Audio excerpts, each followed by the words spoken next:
বন্ধুরা সবাই কেমন আছেন? আশা করি সবাই ভালো আছেন। আজকে আপনাদের মাঝে নিয়ে আসলাম কিভাবে কারেন্টের চুলা অন অফ করব। আমরা অনেকেই আছি যারা কারেন্টের চুলা কিনতে চাচ্ছি, কিন্তু চুলা কিভাবে ব্যবহার করতে হয় সেটা আমরা জানি না।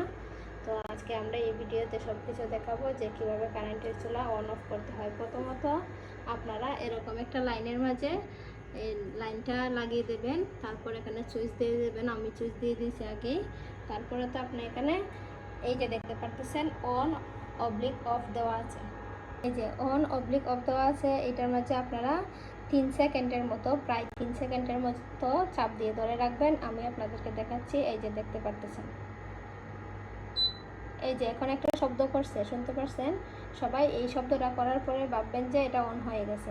তারপরে এই যে এখানে আছে ফাংশন, একটা অপশন পাবেন। এই যে অনেকে আছে যারা বুঝবেন না যে এটা কি লেখা আছে, অনেকে আছে যারা বুঝতে পারে না, তারা দেখবেন এই যে এরকম করে দেওয়া আছে। এই যে এটার মাঝে একটা চাপ দেবেন, এটাতে শুধু চাপ দেবেন আর চাপ দিয়ে ধরে রাখবেন। এটাতে 3 সেকেন্ড, এটাতে শুধু একবার চাপ দেবেন। এখন কিন্তু এটা 2000 ওয়াটে চলে গেছে। আপনারা দেখতে পারতেছেন 2000 ওয়াটে চলে গেছে। এখন আপনারা দেখেন এখানে প্লাস মাইনাস চিহ্ন আছে, আমরা এটা মাইনাস করব। দেখেন আপনারা 2000 ওয়াটে কীরকম হিট হচ্ছে।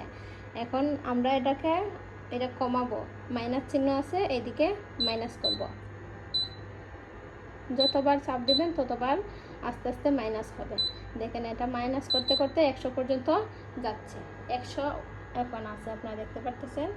এই যে এখন আমি এটাকে প্লাস করতে চাইলে এই যে এদিকে প্লাস চিহ্ন আছে, আমি বাড়াতে চাইলে এদিকে চাপ দেব।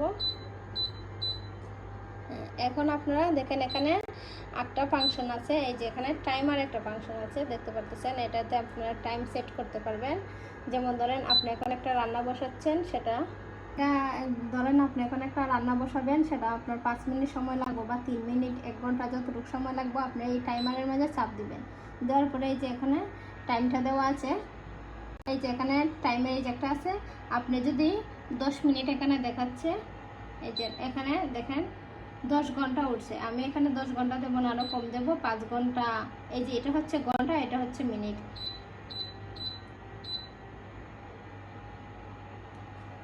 এখানে 10 মিনিট দেওয়া আছে, এটাকে আমরা বাড়াবো। এদিকে দিলে বাড়ায়, এই যে এদিকে এটা হচ্ছে প্লাস, মানে টাইমটা বাড়ানো যায়, এদিকে হচ্ছে টাইমটা কমানো যায়। এখন টাইমারটা আমি অফ করে দিছি। এই যে এটা অন হয়, টাইমার অফ করে দিলাম টাইমারটা। এখন একটা ফাংশন আছে এখানে, দেখতে পাচ্ছেন লক একটা সিস্টেম আছে।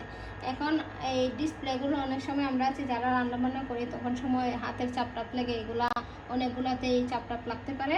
তাই আপনার যদি বাচ্চারা পাশে থাকে, তাহলে আপনি যদি চান যে এটা যাতে চাপ না লাগে, তাই আপনি এটা লক করতে পারবেন। লক করার জন্য এখানে এই যে এমন করে ধরে রাখতে হবে।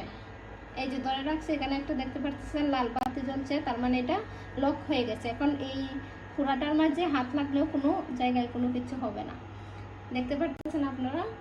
এখন আমি লকটা বন্ধ করাও দেখাচ্ছি।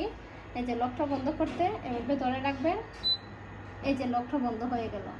তো বন্ধুরা, আজকে ফুল ভিডিওতে আমি আপনাদেরকে দেখানোর চেষ্টা করেছি কিভাবে কারেন্টের চুলা অন অফ করতে হয়, তারপর প্লাস মাইনাস কীভাবে বাড়াতে হয়, কমাতে হয়, এবং টাইমার দেখালাম কিভাবে টাইম সেট করতে হয়। তারপর আপনাদেরকে লকের সিস্টেমটাও দেখালাম। আমার ভিডিওটা ভালো লাগলে সবাই শেয়ার করবেন এবং কমেন্ট করে দেবেন সবাই।